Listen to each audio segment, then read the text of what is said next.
Bueno, estamos de regreso, pasamos a nuestro tema de la semana. ¿Qué decir de la costumbre mexicana del dedazo en el viejo y en el nuevo sistema político mexicano, que ha cambiado desde la época dorada del PRI hasta la fecha? Para discutir el tema están, como todos los martes, Andrés Antonius y Gerardo Esquivel, a quienes tengo ahora sí muy cerquita. Porque aquí estamos. Con este que nos cambiaron de set. Estamos acobijando a nuestro candidato. Ándale, es que bien. Estamos acobijando a nuestro candidato Superman. Tú a fuerzas quieres que yo sea candidato. Y no, ya te dije que ni mi mamá votaría por mí, pero en fin, el dedazo. El dedazo. Primero diría que lo que dice ahí en la introducción de que era una tradición de México, pues es una tradición priista, ¿no? Pero era de México. Pues, antes bueno, el PRI era México. Pero es una tradición básicamente priista. Pero lo que diría además es que en todo caso es anacrónico. Es anacrónico no solo para el país actualmente, dado los avances democráticos, que pocos o muchos que hayamos tenido, pues ha habido un avance democrático y es anacrónico en ese sentido. Pero es anacrónico incluso para el propio PRI. Porque si recordamos, el último dedazo realmente que uno pudiera decir como tal que fue dedazo, fue la designación de Zedillo, que fue obligada por las circunstancias y quizá previamente el dedazo a favor de Colosio. Porque incluso, insisto, entre la elección del propio PRI, la elección de la Bastida, la designación de la Bastida no fue un dedazo, estrictamente hablando. Bueno, hicieron una interna y eso, ¿no? Bueno, pero no fue trivial. Sí. Es que eso es interesante recordarlo y yo creo que el PRI debería recordar eso hoy, porque... Pero se dividió el partido, ¿eh? Bueno, sí dividió el partido. Puede discutirse, pero recordemos que fue una primaria donde la Bastida ganó como el 90% de todos los distritos, si no mal recuerdo. Sí, sí. Y su segundo, el competidor más cercano fue Madrazo, curiosamente. Roberto Madrazo, que después fue presidente del partido y luego se autoimpuso como candidato, ¿no? Después de ganar un maratón. Pero el punto es ese, el punto es que el PRI no ha tenido un dedazo, fíjate, la Bastida como tal no fue un dedazo, porque recordemos que Zedillo pues tampoco era un priista tradicional. En última instancia, quizá el último dedazo fue el de Colosio. El de Colosio y luego la designación de Zedillo motivada 94, por las circunstancias, ¿no? 93 en realidad. Fue 93, exactamente. Octubre. Y Zedillo en 94, resultado del asesinato de Colosio. Pero lo que quiero decir es que era que el PRI tendría que aprender, me parece, de su pasado, en el sentido de que pues hubo un intento ya en su momento de hacer un proceso de decisión más democrático.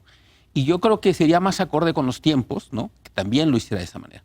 Claro que lo que hemos estado viendo, justamente, tanto por las decisiones del presidente como todo lo que está pasando, incluyendo en los propios medios que están participando activamente en este fenómeno del juego sucesorio del candidato del PRI, como si fuese ese candidato, como si fuese el viejo esquema. Eso es lo interesante. El esquema ha cambiado porque lo más que va a poder decidir en todo caso el presidente Zedillo será quién es el candidato. Peña. El presidente Peña, perdón, será si acaso el candidato del PRI. Claro. No va a ser como era antes, que decidía prácticamente a su sucesor. Y yo creo que por eso debería ser distinto el proceso. Y lo que debería pesar en todo caso, en mi opinión, en la decisión del presidente Peña, tendría que ser la posibilidad de que el candidato a quien designe él, porque así será, tenga posibilidades reales de ganar. Y yo creo que tendría que ser el principal factor, más allá de otros factores que claramente están en juego. Creo que tendría que ser ese el principal factor en su decisión, que insisto, sabemos que será individual, única, quizá consultando otros sectores, quizá consultando otros actores, pero básicamente la tomará él, porque así ya lo definió incluso en esta reunión que tuvo, entiendo, con medios de comunicación, con comunicadores, donde les dijo, esa es la tradición del PRI, esa es la liturgia del PRI, eso es lo que vamos a hacer. Pues mira, yo creo que lo que es súper interesante de esta elección en cuanto a los candidatos es que el concepto del dedazo a quien menos le aplica en esta elección es al PRI. ¿Por qué? Y voy a dejar a un lado los independientes para esta discusión porque estamos hablando de candidatos de partidos. Tenemos un PAN donde pues, Ricardo Anaya de alguna manera es como un presidente mexicano de los 60s o los 70s, en donde controla completamente a su partido, en donde se podría autodesignar y si el PAN, por alguna razón, si el frente se rompe, el PAN irá claramente con Ricardo Anaya. Creo que eso es, creo que le queda es más claro que un vaso de agua, ¿no? Si vemos Morena fue creado a propósito. Pero sería un autodedazo, digamos. Es un fue creado para que Andrés... No, pero también el Anaya, ¿no? Sí, bueno, Anaya... autodedazo de Anaya y autodedazo de López. Sí, o sea, es decir, Morena, ¿de dónde nace? Nace cuando Andrés Manuel se sale del PRD, crea su partido, donde, pues, como sabemos, las decisiones las toma Andrés Manuel y sus hijos, y pues claramente él será el candidato de Morena. Yo creo que no hay alguien en este planeta, olvídate, en este país, que piense que el candidato de Morena a la presidencia va a ser alguien que no sea Andrés Manuel. El PRD como que no tiene liderazgo, no me queda muy claro qué va a pasar, pero el PRD aún no ha definido un mecanismo, y el Frente mismo no ha definido un mecanismo. El único partido que ha definido un mecanismo en ese sentido es el PRI, en donde se va a hacer una convención de delegados, que Animal Político habla de que van a ser más o menos 10,000 delegados. Entonces, para que el presidente Peña nombre a su candidato, tiene que tener el control absoluto de por lo menos 5,000 personas, que no es trivial. Entonces, lo que a mí se me hace interesante es que la contienda del PRI, es decir, sabemos quiénes están buscando la candidatura del PRI, eso creo que nos queda claro, quiénes son, 4, quizás 5 personas, si incluimos a Enrique de la Madrid, pero tenemos a esas personas que están buscando ser candidatos. Hay un proceso en el sentido donde todos están buscando compartir sus visiones, por lo menos con los priistas, y habrá una selección donde obviamente el presidente, como líder máximo del partido, su opinión y sus creencias van a tener un gran impacto en los delegados, pero no es el caso de un autodedazo como en Morena o en el PAN. Digamos, podemos discutir eso, pero digamos, entendía que el discusión era sobre el dedazo del candidato presidencial del PRI, pero si se amplía la baraja, parte de lo que dijo Andrés tiene razón. Lo que va a pasar en el Frente y en el PAN y en el Frente en general es que en efecto va a terminar siendo el candidato Ricardo Anaya, porque tiene el control de la estructura partidaria y podrá decidir que así sea el proceso para elegir al candidato del PAN, y que una vez electo el candidato del PAN, el candidato del Frente se elija por casi cualquier otro método y va a ser el candidato porque es el partido más importante dentro de la conformación del Frente. Sí. Entonces va a terminar autoimponiéndose, en eso estoy de acuerdo. En el caso de Morena es distinto, porque una cosa que ya discutimos la otra vez, que es que sin importar cuál fuese el mecanismo, creo que así como no hay duda de que va a ser el candidato López Obrador, tampoco habría duda de que el candidato preferido de los militantes o simpatizantes de Morena sería López Obrador. Pero creo ¿por que no qué no lo hacen? ¿Por qué no, por lo menos? No sé cómo va a ocurrir. De hecho, no sé, debe haber un mecanismo específico dentro del partido. Nadie le ha preguntado, ¿no? López Obrador en el 2012 fue una encuesta interna del PRD. En el PN12 del PRD. Ahora es Morena, ¿no? Supongo que lo decidirá el Comité Ejecutivo Nacional con algún mecanismo. Pero yo lo que creo es que sí es distinto, porque, insisto, en Morena creo que no habría duda de que quien ganase, porque es claramente el personaje con mayor visibilidad, con mayor proyección nacional, etcétera, sería Andrés Manuel López Obrador. En el caso del PAN... ¿Habría posibilidad, déjame preguntarte, de que alguien le disputara la candidatura a López Obrador en Morena? Podría haber, pero sería un poco ridículo. Digamos, o sea, digamos, hablando de democracia, que alguien dijera, bueno, oye, yo también quiero lanzarme. O sea, mira, podría ser, yo creo, como ocurrió, digamos, si regresamos a los ejemplos históricos, como ocurrió con el caso de Berardo Moreno, que compitió con Madrazo. Sí. Es decir, quizá en 2006, sí es cierto, quizá lo hizo de buena fe y quizá intentó retar a Madrazo, pero terminó siendo visto como alguien que se prestó al juego de justificar algo que prácticamente estaba decidido. Entonces, se corre ese riesgo, ¿no? Si hubiese un candidato, si hubiese otros candidatos, otros precandidatos con proyección nacional, posiblemente existiría esa contienda. Como Morena es un partido relativamente nuevo, no tiene gobernadores, tiene algunos senadores, tiene algunos, digamos, personajes nacionales, pues ellos quizás serían la alternativa posible.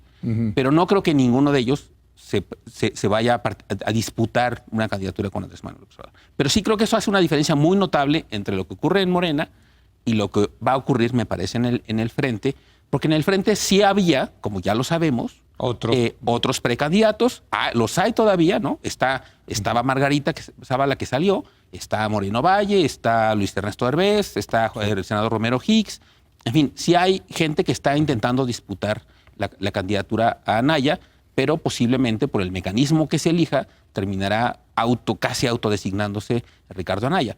Eso por el lado del frente. Sí, es un hecho.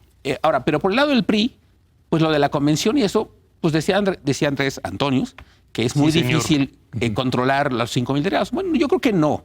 Digamos, en general no, porque digamos, sabemos cómo funciona la disciplina priista y yo creo que no es malo en sí. Estoy describiéndolo, no creo que es algo peyorativo. No estoy criticando. Funciona de una manera muy disciplinada y yo creo que tiene sus ventajas también como para el funcionamiento de un partido y sabemos o podemos anticipar que hacia donde irá la mayoría del voto es hacia donde se incline el presidente Peña Nieto. Sí, no tenemos dudas. La instrucción viene de Los Pinos.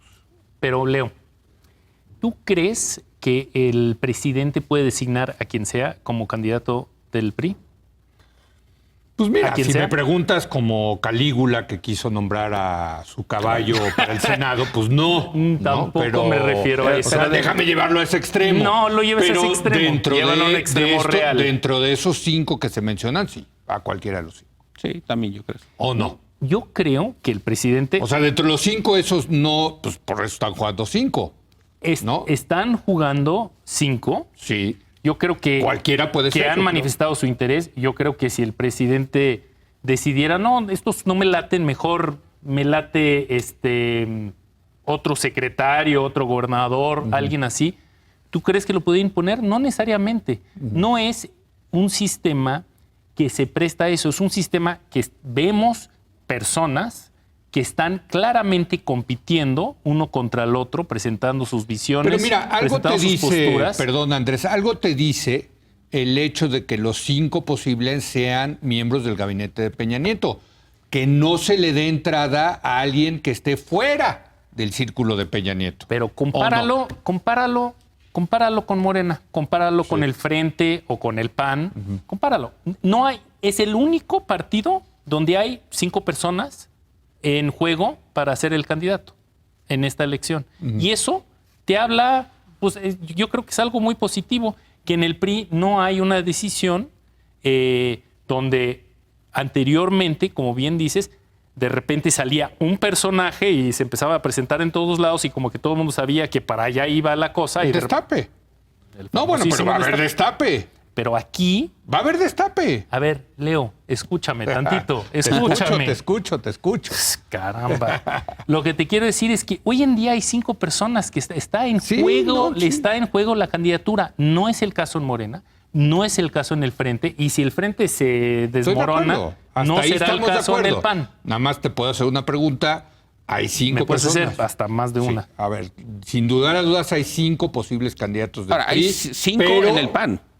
Hay fácil 5 en el PAN, porque están Romero Hicks, Rufo, Derbez, Moreno Valle y Anaya.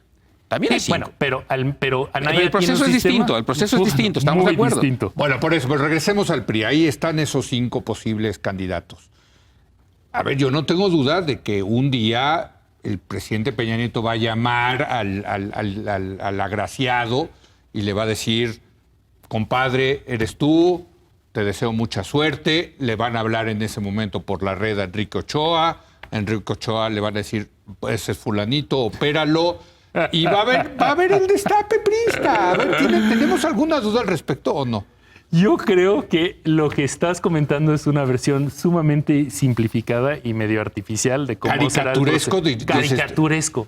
¿Sí? Gracias. Es Entonces, una muy buena palabra. Dime cómo va a ser. Si no va a ser así... Yo también creo que va a ser así. Yo coincido plenamente que así va a ser. O sea, a ver. El presidente son sus tradiciones, va a expresar, es su liturgia. Está bien. Va a expresar. ¿Cómo va a expresar? A ver, presidente. Ya desde ahí empezamos con sus términos. A ver. ¿Cómo va a expresar? A ver. Como bien dijo Gerardo, creo que el presidente lo que va a buscar, y creo, porque es un competitivo. Es alguien que sea competitivo con chances de ganar. Y yo creo que ahorita estas 5 personas, el mismo presidente está viendo las fortalezas y debilidades de cada uno de estos candidatos en la contienda.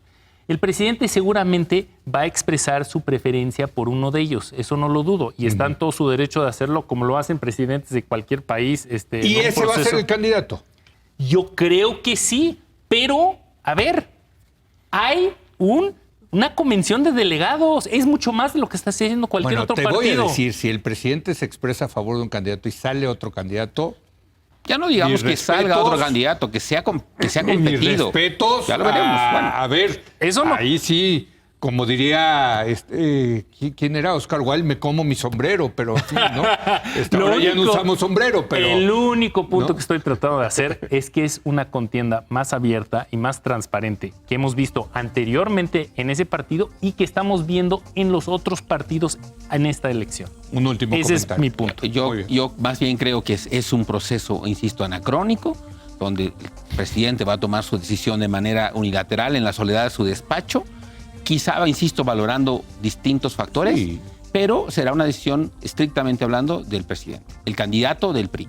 Y creo que ese proceso, ese mecanismo, pues así como tuvo también en el pasado sus problemas, recordemos lo que ocurrió en el destape de Salinas, donde otro precandidato fue a felicitar a uno más de los que no ganó, en fin, tiene sus problemas. Hubo madruguete, recordemos eso. Pero lo que digo es tapados, dedazo, destape, madruguete. Pero no tiene eso sentido en el siglo palabras. XXI en México, en una competencia abierta democrática, donde además a quien designen como candidato ni siquiera tiene certeza, en este momento ni siquiera tiene suficientes posibilidades, yo diría, de ganar. Digamos, está tratando de ser competitivo frente a los otros dos potenciales candidatos o grupos que en principio resultan más competitivos que el candidato del PRI. Entonces, dado eso, me parece que el PRI sí tendría que poner a revisión sus procesos internos de selección de candidato. Gracias, Gerardo. Gracias, Andrés. Por último, consulten, por favor, la página www.leozuckermanpresidente2018.org para registrar su apoyo. Ya la pusiste, ya. ¿Cuántas firmas llevamos? Queremos ¿Cuántas firmas llevamos? Queremos su orientación. Recordemos que sus 500 queremos su orientación, don Leo. 500, claro, de muertos. Aparte, dijo no. Iba a llevar 500 muertos muchos atrás. Así es. Gracias, Gracias, Gerardo.